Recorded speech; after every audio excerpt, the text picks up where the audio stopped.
15 heures et nous sommes le dimanche 28 juillet 2024. Bienvenue sur Télé Djibouti pour suivre cette édition de la mi-journée. Les titres aujourd'hui.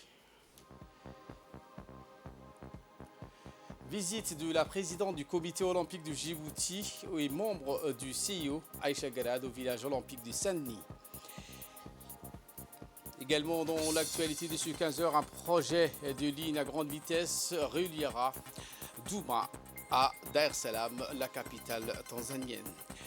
Voilà pour les sommaires. Merci si vous nous rejoignez sur Télé Djibouti. Le directeur général de l'agence djiboutienne des routes, l'ADR, M. Soubane Saïd Ismail, accompagné d'une délégation japonaise conduite par le représentant de la JICA, M. Araki Yasumuchi, directeur général adjoint de la coopération financière, s'est rendu sur le site du futur pont de la Palmeraie. Les travaux de préparation des sites d'installation du chantier et la réalisation de la déviation avancent donc à grands pas. Ce projet d'envergure nationale revêt un aspect social et économique et s'inscrit dans les priorités du gouvernement. À terme, cette infrastructure cruciale permettra d'absorber un volume important de véhicules tout en renforçant donc la sécurité des biens et des personnes. Lors de cette visite, le Komatsu Masumi accompagnait donc le responsable de l'ADR, ainsi que M. Kohei Honda et M. Warsama Dahir, chargés des projets du bureau de la JICA. Peu après cette visite, notre équipe de reporters s'est entretenue avec M. Soubane. Voici ses propos. Nous avons reçu ce matin une forte délégation de la JICA conduite par leur directeur général adjoint à la coopération financière. La délégation a voulu visiter le site de préparation du futur chantier de construction du pont de la Palmeraie. Je tenais tout d'abord à remercier la JICA pour son implication et le gouvernement du Japon qui a voulu soutenir ce projet d'importance capitale pour la mobilité urbaine de Djibouti. Cet axe est emprunté par plus de 37 000 véhicules par jour. Comme vous pouvez le constater, l'ADR est mobilisé pour préparer les sites d'installation de chantier et surtout pour préparer la déviation qui permettra aux usagers de pouvoir circuler en toute sécurité durant les travaux. Ce qui est important de savoir, c'est que la préparation et la conception des infrastructures routières nécessitent du temps et surtout des ressources importantes. Et le gouvernement, convaincu du nexus de développement économique et infrastructures routières, a mobilisé les ressources nécessaires pour concrétiser ce projet. Il est aussi important de savoir qu'en mois d'août sera lancé au Japon l'appel d'offres qui permettra de sélectionner l'entreprise et il est aussi prévu au mois de novembre de démarrer cette. Je vous le disais en titre, Mme Aïcha Garad Ali, membre du comité olympique international, a fait son entrée au village olympique de Saint-Denis, accompagnée de son équipe et d'un enthousiasme palpable. Elle a parcouru les allées bordées de drapeaux multicolores où résonnaient les langues et les rires des athlètes venus du monde entier. Aïcha Ali Garad s'est arrêtée devant chaque pavillon, échangeant des poignées de main chaleureuses avec les sportifs et les membres des délégations. Elle a pris le temps d'écouter leur histoire, leurs rêves et leurs préparatifs pour les compétitions à venir. Au détour d'une conversation, Aïcha Garad a partagé quelques mots d'encouragement et de sagesse. Elle a rappelé également l'importance de l'esprit olympique, de la camaraderie entre les nations et du dépassement de soi. Vous êtes les ambassadeurs de vos pays respectifs, a-t-elle souligné. Chaque épreuve est une opportunité de montrer votre talent, mais aussi votre fair play et votre respect envers vos adversaires. La visite s'est conclue avec un rassemblement sur la place centrale du village. Aïcha Ali Garad a pris la parole devant une foule attentive, exprimant sa fierté de voir tant de cultures et de disciplines réunies en un même lieu. Aden Hussein judoka d'exception, a remporté de nombreuses médailles prestigieuses, dont 2 médailles d'argent aux championnats d'Afrique et 2 médailles de bronze aux Jeux africains. Son succès s'étend également sur la scène continentale avec 7 médailles à l'Open continental, dont 2 médailles d'or et 2 médailles d'argent aux championnats arabes. Sa participation aux Jeux olympiques de Tokyo témoigne de son engagement envers son sport et de sa détermination à rivaliser avec les meilleurs judokas du monde. Outre ses exploits sportifs, Aden Hussein Alexandre consacre une partie de ses vacances à donner des cours aux jeunes talents émergents du pays, contribuant à la formation de la nouvelle élite sportive. Cette louable initiative s'inscrit dans la politique éclairée du chef de l'État Ismaël Marguerite, qui accorde des subventions aux sportifs de haut niveau. Cette approche soutient donc et encourage le développement du sport, ce qui permet à des jeunes talents comme Adel Hussein de s'épanouir et de briller sur la scène internationale. Le jeune Hussein Aden n'a pas manqué donc de remercier le chef de l'État, le secrétaire d'État chargé de sport Hassan Kamil pour le soutien constant, ainsi que le CAC Bank, son sponsor officiel. Adel Hussein Alexandre, judoka donc d'exception, a remporté tous ces médailles. Et nous revenons donc sur ce plateau avec notre invité d'exception, Monsieur Arso Aboubakar, qui nous a rejoint donc sur ce plateau.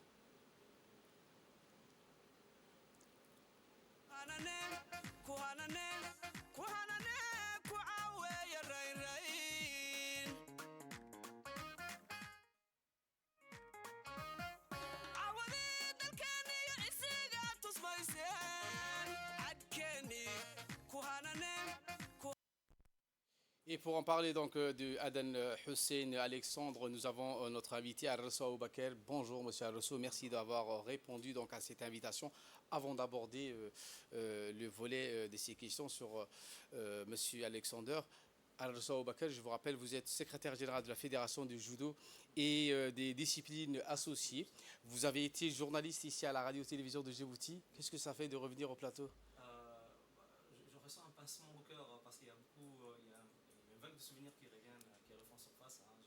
On peut dire que j'ai plus ou moins passé des très bonnes années ici, au sein de la RTD. J'ai eu la chance de côtoyer Hassan Momin, le défunt Dini Aliyo. J'ai fait mes preuves en tant que présentateur, animateur radio. Nous avions un petit souci. Oui. Donc, alors, comme je le disais précédemment, c'est un réel plaisir pour moi de revenir ici à la RTD en tant qu'invité cette fois-ci. Oui. J'en ai ressenti un pincement au cœur parce que j'ai vécu de tas de souvenirs ici, de merveilleux souvenirs, en compagnie de journalistes chevronnés, de cadres de la RTD, notamment Nabil Dorani, Saad Hussein, qu'Allah lui fasse miséricorde, et bien d'autres, Hassan Momin. Hein, et voilà quoi. Donc vous êtes là aujourd'hui en tant que secrétaire général voilà, de la Fédération de judo et des disciplines associées. Adel Hussein Alexander va être le premier athlète qui sera en lice à ce jeu de JO de Paris 2024. Donnez-nous une présentation générale et il va affronter qui, comment. Alors, juste à titre de rappel, Aden Hussein se trouve dans le groupe C, qui compte des grosses pointures comme le japonais Hashimoto, les géorgiens Shavdatouachvili et le bulgare Ristov. Il a ses chances. On peut dire que chaque Jeux olympiques a son lot de surprises. À titre d'exemple, lors des JO de Tokyo en 2020, il a affronté le numéro 2 mondial et il a terminé tout le combat avec lui. Il y a 20 ans en arrière, nos judokas djiboutiens n'avaient pas ce niveau. Et aujourd'hui, nous notons vraiment un développement assez palpable à travers les réalisations de la Fédération djiboutienne de judo et notamment les initiatives de son président, M. Faisal Abdouragib, qui a su constituer une équipe composée de personnes de confiance, mais aussi de passionnés de judo. Parce que tant qu'on n'aime pas la discipline, on ne peut pas évoluer. Donc Aden Hussein Alexandre, lui, a grandi dans la ville de Noyon. Il a eu sa formation dans le judo club de Noyon avec son coach Michel Lebrun. Et il était en phase d'intégrer, on va dire, l'équipe de judo française, mais il en a été malheureusement écarté suite à une légère blessure. Oui. Donc, son père, qui reste toujours djiboutien dans l'âme, Oui. a peaufiné ce projet de l'intégrer dans l'équipe de judo du Djibouti. Et ce n'est que de concert avec la Fédération djiboutienne de judo, avec l'aide de Mme Acha Garad, la présidente du comité national olympique et sportif djiboutien, qu'on a pu, à travers des formations, à travers des bourses, faire de lui ce qu'il est aujourd'hui. Donc, nous avons la chance de bénéficier de formations, des bourses de la solidarité olympique. Nous avons la chance aussi parfois de bénéficier de formations dans des grands centres de judo très connus en France, en Hongrie, à Budapest, et aussi bien sûr au Kodokan japonais, qui est au passage le tout premier dojo qui a été fondé en 1882 par Jigoro Kano lui-même, qui est fondateur du judo.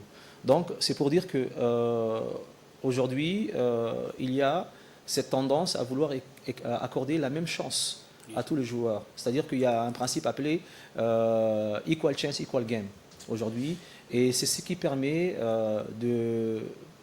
pour la Fédération internationale de judo de se concentrer sur l'élite sportive.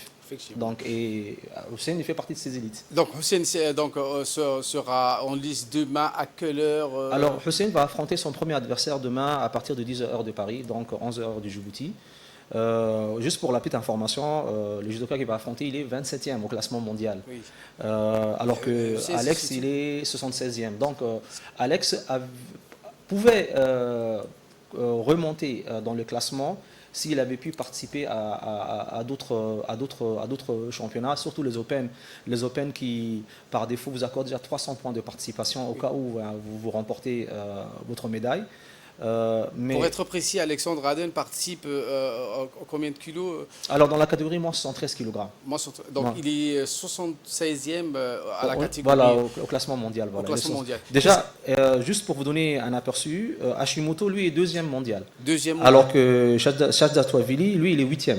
Donc il est dans le groupe de mort, hein, ce qu'on appelle le groupe de mort. Non, pas forcément. Pas forcément. Vous savez, il y a eu une surprise avec un judoka algérien appelé Driss Messaoud qui, à la surprise de tout le monde, a carrément battu tous ses adversaires. Vous voyez, donc ça nous permet de voir à quel point le judo reste un sport plus ou moins volatile. Vous voyez, donc du jour au lendemain, on peut avoir une surprise. Qui sait, peut-être Alexandre Aden va constituer la surprise de ces Jeux Olympiques de Paris 2024. Parce qu'il est à la fois français et djiboutien. Vous voyez, donc français d'adoption, mais djiboutien de naissance. Vous voyez, donc ce qui fait, il aura sûrement son mot à dire. Donc moi, je peux vous assurer d'une chose, voilà, il se battra. On espère. Donc, si on sort de Aden Hussein, pour vous, la fédération djiboutienne de judo, qu'est-ce que vous envisagez de faire pour développer ce sport au niveau national? Quelles sont les perspectives qui s'inscrivent en cette fédération? Alors actuellement, nous sommes en train de travailler sur un projet d'envergure, un projet de vulgarisation du judo appelé Caravane du judo. Dans le but et la détection des talents. Caravane du judo. Voilà, caravane du judo. Et nous avons entamé la première phase concernant les 5 régions de l'intérieur. Donc nous avons commencé avec la région d'Obok. Nous avons entamé avec la région d'Arta, puis après nous sommes remontés vers la région de Tadjoura. Ensuite, nous avons effectué le 3e et le 4e jour d'Ikil et Ali Sabiye, à travers des journées de vulgarisation, de portes ouvertes, d'échanges avec les élus locaux, avec la population djiboutienne, avec les enfants. Oui. Donc, pour leur montrer que le judo est un sport qui est accessible à tous. Donc, nous avons organisé des petits jeux d'immobilisation entre filles et garçons. Et à la surprise générale, c'était parfois les filles qui battaient les garçons majoritairement, pour leur dire qu'il y a ce principe de parité homme-femme qui est respecté dans le judo, puisque c'est un sport qui est ouvert à tous. Nous travaillons d'arrache-pied actuellement avec 5 moniteurs, à savoir M. Ranem Mahmoud, M. Saad Aynan, Radwan Mohamed Abdallah, avec un volontaire japonais qui, grâce à l'ambassade du Japon et à l'association de la JICA, M. Takumi, qui nous permettent de détecter, comment dire, les jeunes talents en judo de manière à constituer une équipe complète. Vous savez qu'il y a différentes catégories de poids, donc différentes catégories, et dans chaque catégorie, vous avez des hommes et des femmes. Donc nous travaillons, nous œuvrons dans ce but-là. Et à ce jour, nous avons plus ou moins 5 athlètes internationaux qui peuvent carrément faire la différence au niveau international. À titre d'exemple, lors de Jeux africains, Jeux africains de judo cadet à Yaoundé, nous avons remporté 2 médailles d'or et 1 médaille d'argent. Donc la médaille d'argent a été ramenée par Alexandre Aden, oui. La médaille d'or par Sassou Hassan, qui est issu d'une grande famille de judokas, et Al-Jasser Radouane. Dans la même foulée, Al-Jasser Mohamed Abdallah et sa sœur Malak Mohamed Abdallah ont eux aussi remporté une médaille d'or lors des derniers Jeux cadets, donc, qui s'est tenu il y a quelques temps. Et ça nous a permis de dire que nous avons aussi, par analogie, nos frères Abe. Quoi. Vous savez, lors des Jeux de Tokyo, il y a 2 frères issus de la même famille qui ont remporté des médailles d'or. Il s'agit de Uta Abe et de Fumi Abe. Donc, c'est la première fois dans l'histoire du judo japonais et du judo mondial, dans les Jeux olympiques, que 2 frères issus d'une même famille rapportent des médailles d'or. Oui. Vous voyez, donc nous entrons aussi dans cette perspective. C'est la première fois que notre pays participe aux JO. Et cet athlète aujourd'hui, il participe à ces JO de Paris. Est-ce qu'on peut dire que la subvention IOG a joué donc une part importante du développement du sport? Effectivement, cela va sans dire, parce que j'aimerais terminer sur une petite note d'espoir. Hein. Oui. Cette convention IOG de son Excellence, le président Ismaël Omar Guelleh, a permis de booster un peu le sport, pas seulement au judo. On a des performances qui sont réalisées dans d'autres sports, athlétisme, tennis de table, natation. Oui. Le sport est l'affaire de tous. Non pas l'affaire de l'État, mais l'affaire de tous. Des parents, tout comme des éducateurs, tout comme des mouvements fédératifs dont nous faisons partie. Donc, ma recommandation aux parents, c'est d'encourager les vocations de leurs enfants s'ils remarquent qu'ils ont un certain talent en sport. Mais... Donc, juste pour la petite parenthèse, dans ma fonction d'enseignant, de professeur de français, j'ai été affecté à Saïla, et là, je rencontrais un petit garçon de 12 ans que son grand-père avait surnommé Pelé. Même gabarit, même style de jeu, un talent brut en matière de football. C'est-à-dire que, tout ça pour vous dire que si nous percevons ce genre de talent, la présence de ce genre de talent dans les régions de l'intérieur, combien est-ce qu'il y en a dans la ville, dans la capitale? Il peut y avoir des Donc milliers, on peut carrément amorcer un grand programme, un vaste programme de détection des talents, tout comme nous le faisons aussi dans la Fédération djiboutienne de judo. Vous voyez, donc, et cette convention nous a permis d'avancer à grands pas. Effectivement. À grands pas. Donc, surtout pour les athlètes. Voilà, pour les athlètes, parce que cette bourse leur permettra de suivre un régime diététique très particulier, de suivre un régime de renforcement musculaire, de s'entraîner fréquemment, et nous comptons aller plus loin de manière à concilier le sport et les études, parce que généralement les parents pensent plus études que sport. Oui. Donc un de nos grands projets dans le futur, ce serait de mettre en place un centre sport-études pour le judo, de manière à ce que les talents en judo puissent suivre leurs études dans un cadre sportif. Donc, et vous avez aussi,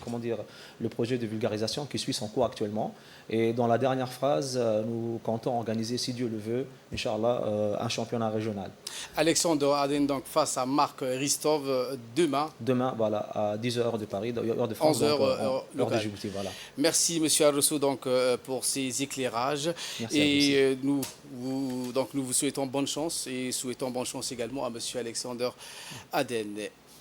L'actualité de ce 15h, c'est aussi cette Africa Station, une fan zone dédiée à l'Afrique, à quelques pas du Stade de France à Paris.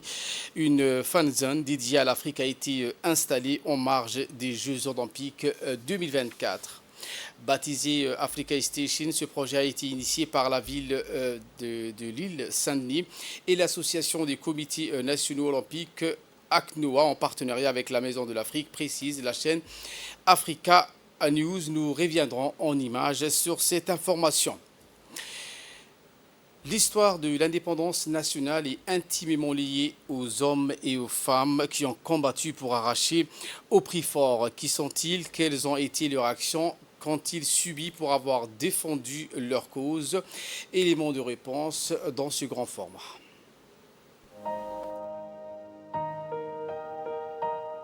Dès son installation effective sur notre territoire en 1882 à Obok notamment, la puissance coloniale s'est assignée pour objectif d'évangéliser les autochtones. Une volonté d'acculturation est menée parallèlement avec la colonisation du territoire. Ainsi, dans la foulée, la première mission catholique ouvre à Obok en 1885. Il s'agit des frères capucins et franciscains. Une mission est ouverte à Tadjoura et une autre à Ali Sabié. La puissance coloniale va multiplier les foyers sociaux et les écoles religieuses, aussi bien dans les régions que dans la capitale. Comme par exemple l'école de la Nativité créée en 1933 pour les filles ou encore l'édification de l'église protestante en 1964. Toutes ces missions de différentes congrégations servaient d'abord le dessein colonial. Leur prosélytisme était d'ailleurs soutenu et encouragé par les autorités coloniales qui les considéraient comme un excellent outil de propagande en appui de leurs efforts d'expansion territoriale. Beaucoup de missionnaires cherchaient ainsi à apprendre les langues locales dans le but de convaincre les autochtones et de les convertir. Hormis le fait de donner aux élèves des noms catholiques, la greffe ne prendra pas. Les populations locales très attachées à leur culture et à leur culte rejettent en masse l'enseignement catholique qui sera remplacé bien plus tard par l'école de la République. Mais la résistance culturelle face à l'occupation coloniale est également à mettre au crédit des leaders religieux et des hommes de foi qui ont jeté tous leurs biens dans la bataille contre l'évangélisation. C'est le cas par exemple du Hadji Didé, qui est originaire de Zeila, qui s'installe à Djibouti et construit la première mosquée de la ville de Djibouti à Quartier 2 en 1891. Hadji Didé, commerçant, consacre durant sa vie une grande partie de sa fortune à l'édification des madrasas et à la charité envers les populations les plus pauvres. Quant à Hadji Hamoudi, dont la mosquée centrale porte son nom, construite en 1897, il s'investira aussi dans cette résistance culturelle, notamment en achetant un grand terrain sur ses fonds propres pour y enterrer la population locale selon les rites musulmans. Ceci alors que l'administration coloniale interdisait l'enterrement dans cette plaine sous prétexte qu'elle était inondable. À côté de ces philanthropes, la résistance culturelle à l'occupation a été orchestrée également par des confréries religieuses, les Shafi'i et les Al-Qadriya. Ces confréries, regroupées autour des mausolées, sont devenues des foyers de résistance à la colonisation. Elles renforcent la foi et éduquent les croyants à s'opposer à la colonisation. Beaucoup de maqams, comme celui de Cheikh Gaboud à l'extrémité de Boulaos, le maqam Siraji, au port de Djibouti ou encore Cheikh Roufaï ont galvanisé la résistance. Il y a également Cheikh Ousmane Waïs dont le mausolée se trouve à l'intérieur du camp Cheikh Ousmane. Cheikh Ousmane Waïs Ismail est né en 1919 à Holhol. Il a fait ses premières études à l'école islamique Al-Najahiyya située au quartier 1. Très jeune, Cheikh Ousmane Waïs donne des instructions religieuses à la mosquée Hamoudi. À 20 ans, après une formation en sciences de la religion en Égypte, il devient qadi et imam. Il est militant indépendantiste. Il est le chef spirituel des PMP et des FLCS. Il est assassiné le 21 avril 1966 à Djibouti. Cheikh Ahmed est né à Maguedo, non loin du village d'Assaguela. C'est un mystique et un saint dont les invocations et les prières ont été très fructueuses aux politiciens et aux commerçants. En 1977, les indépendantistes rebaptisent l'avenue 13 qui devient l'avenue Cheikh Ahmed. Cheikh Ahmed aurait vécu dans une avenue où tous les mouvements culturels et politiques sont nés. Il côtoie Mahmoud Harbi, Ali Aref et leurs contemporains. Que cela soit par leur prêche ou par l'enseignement de la religion, ces cheikhs et ces leaders ont servi de digue contre les tentatives coloniales d'évangélisation. Tous ces leaders religieux appartiennent pour toujours à la mémoire collective nationale. Donc ce reportage était les tentatives qui sera confrontées les évangéliques pour donc à une véritable résistance culturelle. Et maintenant nous revenons sur les martyrs de l'indépendance nationale. Voir gravé de leurs empreintes l'histoire de notre chère nation meurtrie par les luttes et les combats menés pour la libération de la République de Djibouti. Djibouti est le résultat d'un condensé de luttes multiformes à fouiller dans la mémoire collective et dans les méandres des archives enfouies, ça et là. Nous allons donc tenter d'énumérer au cours des différentes périodes de l'histoire nationale les martyrs qui ont sacrifié leur vie depuis le premier pas posé par les colons à Obok jusqu'à l'année charnière de 1916. De l'arrivée des colons à Obok, à partir de l'année 1862, les relations sont tendues entre autochtones et colons. Des événements sont des curseurs témoignant de la relation délétère entre colons et habitants d'Obokville. Ali Hamed est un jeune Obokois, le premier martyr de l'histoire coloniale, assassiné et tué froidement pour sa liberté des mouvements dans une zone que les Français considéraient d'ores et déjà comme leur territoire foncier acquis au prix d'un traité de spoliation. C'est la première crise politique qui interpelle l'intervention des autorités traditionnelles pour régler ce contentieux. Cette médiation n'empêchera guère le père du martyr et ses proches de se faire justice. Pierre Arnoux, explorateur français qui avait fondé le comptoir commercial à Obok en 1881, est assassiné le 3 mars 1882 par 3 autochtones. Un peu plus tard, un autre autochtone est assassiné sous un autre prétexte. Là aussi, une vendetta répare le sang versé. Que ce soit au nord ou au sud, les chefferies traditionnelles connaissent des situations périlleuses entre 1928 jusqu'à la Seconde Guerre mondiale. Le début des années 30 rime avec l'incursion et l'intrusion de l'ordre colonial dans l'arrière-pays. Cette incursion ne se passera guère dans les calmes. Les résistances vont être multiformes. Les pouvoirs coloniaux perturbent l'ordre traditionnel et les structures sociales pluricentenaires. Il organise des déportations du sultan de Gobaad, le Uta Ahmed, à Madagascar. Ces derniers décédera en déportation. D'autres chefs traditionnels qui oseront contester l'administration coloniale, à l'instar du chef de Kaboba au nord, seront aussi déportés. La première exploration du pays par les Français est la sécurisation de la voie du chemin de fer qui met à mal les populations implantées dans cette région, dont beaucoup se sacrifieront pour défendre leurs maigres ressources et leurs terrains de transhumance et de nomadisme. Lugas adresse un courrier officiel en 1918 à l'endroit de l'administration coloniale qui fait perdurer la marginalisation et les persécutions des autochtones exclus de la vie politique et économique. La puissance coloniale oppose les communautés entre elles et applique les politiques de diviser pour mieux régner. Ceci va malheureusement conduire à des situations dramatiques comme en 1949. Toujours en 1949, une émeute éclata pour libérer Hassan Hanfari, alors comptable de la société industrielle de Djibouti, des Sauniers. Enfermé dans la sinistre prison civile appelée tout récemment le Centre de prévention Younous Toussaint, il fut libéré par un mouvement insurrectionnel qui fut démort du côté des émeutiers. Ils sont nombreux à avoir animé la vie syndicale qui est un préalable au lancement de la vie sociale, culturelle et politique. À commencer par Mahmoud Harbi, le premier vice-président du conseil de gouvernement qui a failli faire entrer les territoires au même titre que la Guinée-Conakry d'Ahmed Sékou Touré dans les camps au non à l'Union française lorsque le nouveau gouvernement de De Gaulle proposa de choisir entre continuité et autodétermination. Syndicaliste de la lutte ouvrière en côte française des Somalie qui, de 1950 à 1957, participa à tous les mouvements sociaux. Député du territoire puis vice-président du conseil des gouvernements, indépendantiste de première heure, il est l'homme du non à la communauté française lors du référendum de 1958. Après la victoire du oui, Mahmoud Harbi quitte alors la colonie et part en Somalie, puis en Égypte. Il meurt dans un accident d'avion.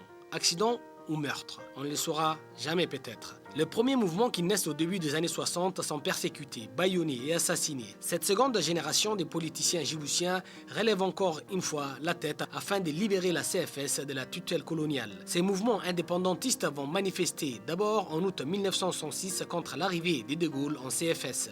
Chaque génération ayant poussé les processus irréversibles pour l'acquisition à la marche forcée de l'indépendance, la mémoire collective retiendra également celle qui aura payé le plus de sacrifices, celle de la fin des années 60, qui aura défié le général de Gaulle au sommet de son prestige. Ces manifestations réprimées par les forces de l'ordre colonial vont provoquer la mort d'une dizaine de manifestants et une centaine de blessés à la place Lagarde. En mars 1967, suite au référendum truqué, des manifestations spontanées apparaissent à Djibouti-Ville, exigeant l'indépendance immédiate. Là encore, l'administration coloniale va accentuer sa répression, et notamment chez les leaders politiques. Il s'agit des leaders organisés au sein des partis politiques, le PMP, l'UDA et le FLCS, dont les actions sont décisives pour accélérer les processus souverainistes. L'assassinat tragique du syndicaliste Abdourahmane Andoulé marque la fin répressive du régime en place dont la dérive autoritaire fige les positions. Les exemples ne manquent pas, comme à Poudrière. L'on embarquait tout le monde, hommes, femmes et enfants, par dizaines de milliers dans la poudrière, battus, comptés, triés, manipulés comme des bêtes. Sans litière et sans toit, par 40 degrés à l'ombre, la faim et la soif. La tête fondue dans le soleil, les pieds cuisants dans les sables brûlants, mépris et cruauté. Un groupe de jeunes avait tenté de s'échapper, leurs corps criblés, pantelants et saignants, exposés au séchoir barbelé, comme l'a écrit Omar Ousmane Rabi. Si l'on met de côté les vivants, essayons d'évoquer les martyrs de la dernière décennie, décisive avant l'obtention de l'indépendance. Ceux-là même qui ont donné un coup d'accélérateur à l'élan indépendantiste. Les émeutes de Tadjoura en 1916 donnèrent lieu au martyr de Mohamed Ahmed, alias Doudou, ayant reçu une balle dans la tête. Un sort identique sera réservé aux preneurs d'otages de l'EUADA dans la même année. Plusieurs martyrs assassinés froidement par les GIGN à la frontière. Leurs noms sont Hassan, plus connu sous le nom des Gaulis, Salah Jama Awali, Hussein Abdillahi Abdourahman, Hassan Roblé, dit Doubé. Un survivant de cet événement dramatique libéré plus tard tombera dans la dépression et décédera quelques années plus tard. Il nous sera difficile d'énumérer tous les martyrs djiboutiens qui ont permis à notre pays d'accéder finalement à l'indépendance le 27 juin 1977. Et ceux aussi qui ont suivi humiliation, arrestation, licenciement, séquestration, interrogatoire et torture. Un travail de mémoire doit être fait pour faire l'inventaire de tous ces héros et martyrs dont la liste est loin d'être exhaustive. Natation à présent, en ultime étape de sa journée régionale, le président de la Fédération djiboutienne de natation et ses collaborateurs ont eu des réunions d'information et de consultation avec les autorités d'Obok. Le préfet adjoint Mohamed Awad a reçu cette délégation dans son bureau en présence des représentants de la Ligue régionale. Plusieurs questions ont été abordées, notamment les différents projets en développement et en perspective que la fédération ambitionne donc de réaliser au cours du nouveau mandat. Abdallah a renouvelé donc ses remerciements au président du conseil régional d'Obok, Mohamed Hamad Ismail, pour son soutien et sa bienveillance constante à l'endroit de sa fédération.